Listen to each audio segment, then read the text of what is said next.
Mesdames, Messieurs, bonjour. Guerre du M23, situation confise à Mweso après des combats violents entre le Wazalendo et les terroristes. Nous allons en parler dans l'actualité du jour. Qui contrôle exactement à Mweso à par instant? Plusieurs informations circulent et nous allons donner quelques précisions pour comprendre la situation sur place.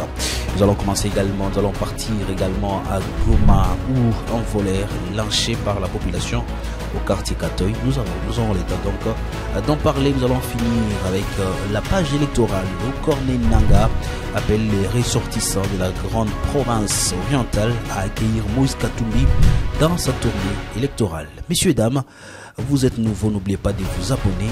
Moi et vous, on se retrouve dans la deuxième partie de cette vidéo.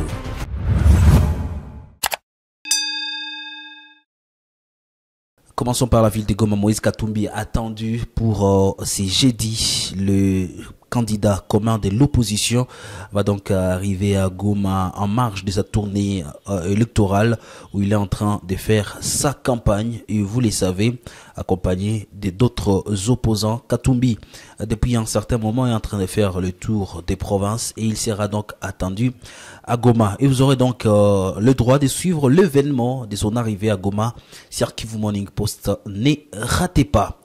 Nous allons parler d'une autre information à Goma. Un cas de justice populaire a été enregistré la matinée de ce mercredi au quartier Katoy, non loin du centre hospitalier Mungano La Résurrection.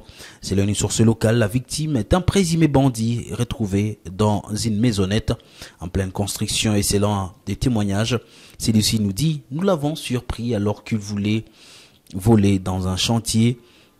La population ne l'a pas supporté et a fini avec lui, a témoigné Aziza, un habitant du quartier Katoy, un acte qui condamne certains acteurs de la société civile de la place. Des observateurs craignent que des cas de justice populaire puissent s'accentuer si la justice ne fait pas bien son travail.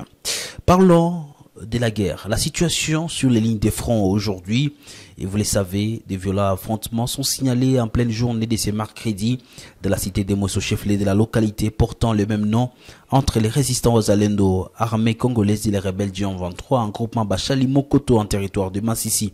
Nous sommes donc dans la province du Nord Kivu, à en croire nos premières sources sur place. Les terroristes du M23 ont mené des attaques contre la cité dans des axes dont Bushanga et Kanyagohe, afin de signer l'assaut sur Mweso. À l'heure où nous sommes, des crépitements, des armes lourdes et légères chantent l'hymne dans cette partie de la chefferie des Bachali alors que tout le monde est sous les lits. Ces mêmes sources ajoutent que certains habitants de Mweso se mettent à l'abri au sein de l'hôpital général de référence de Mweso, d'autres à la paroisse catholique de la place et d'autres encore au niveau des quartiers généraux des organisations humanitaires installées dans la région.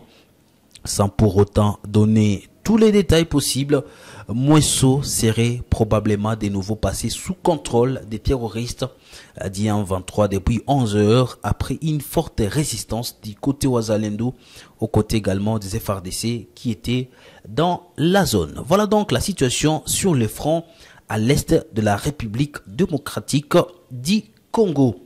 Parlons élections à présent parce que l'actualité l'oblige.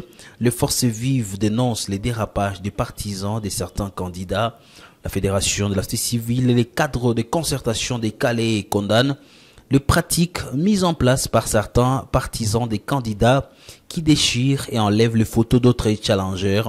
Au troisième jour, depuis le lancement de la campagne, à tous les niveaux, les badauds instrumentaliser ces livres à cœur joie, à déchirer, à couper les banderoles appartenant au camp adverse. Il faut le dire, c'est celui-ci, le président, je vais dire, qui est aussi membre de la société civile, James Moussanganya, dans la zone, met en garde ceux et ceux qui sont utilisés pour faire cette sale besogne. Ces dérapages sont également visibles dans la ville de Goma, sur la route terminus ILPGL menant vers l'université catholique La Sampiesia. Des inconnus arrachent également les photos d'autres candidats pour des motifs non encore connus. En France, par exemple, la loi sur la liberté de la presse du 19 juillet 1981 les faits d'enlever, de déchirer, de recourir ou d'altérer une fiche électorale est puni d'une amende de 3e classe pouvant aller jusqu'à 450 €, déchirer ou faire de moustache à un candidat ou une candidate est puni de la même sanction si l'auteur est un fonctionnaire ou un agent public. La contravention est celle d'une amende de 4e classe, soit de 750 € maximum. En République démocratique du Congo, la loi électorale est muette là-dessus.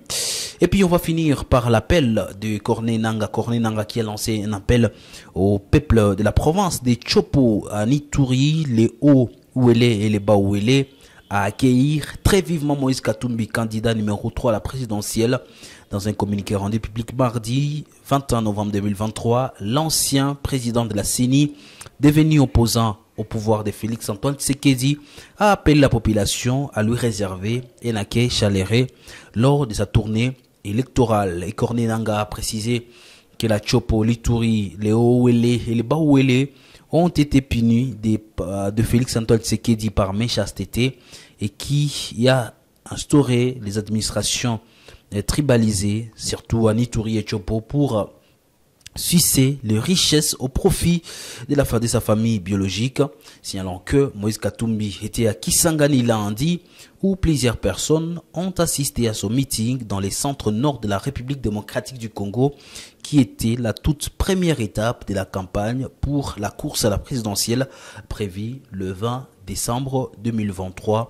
Après Kisangani, il s'est rendu à Isiro et ce mercredi, il s'est rendu donc à Buta. Et le jeudi, Moïse Katumbi est donc attendu dans la ville de Goma. Kivu Morning Post va suivre cette actualité, vous proposer des images sur l'arrivée de Moïse Katumbi. Ne ratez pas, messieurs et dames, moi je vais vous retrouver très prochainement pour un autre numéro. D'ici là, portez-vous bien.